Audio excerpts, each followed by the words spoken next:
आता बातमी रत्नागिरीमधून आहे। रत्नागिरीमधील परटवणे ते फगरवठार हा रस्ता पूर्णपणे खचलेला आहे। बांधकाम व्यावसायिकाच्या चुकीच्या खोदकामामुळे संरक्षण भिंत या ठिकाणी कोसळलेली आहे, तर रस्ता खचल्यामुळे वाहतुकीसाठी हा रस्ता बंद करण्यात आलाय।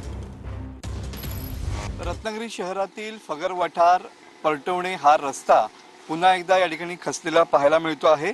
बांधकाम व्यावसायिकाच्या चुकीच्या खुदाईमुळे पहिल्याच पावसाळ्यात इथली संरक्षक भिंत जी आहे ती कोसळलेली होती आणि त्यानंतर आता पुन्हा एकदा हा रस्ता पूर्णतः खचलेला पाहायला मिळतो आहे।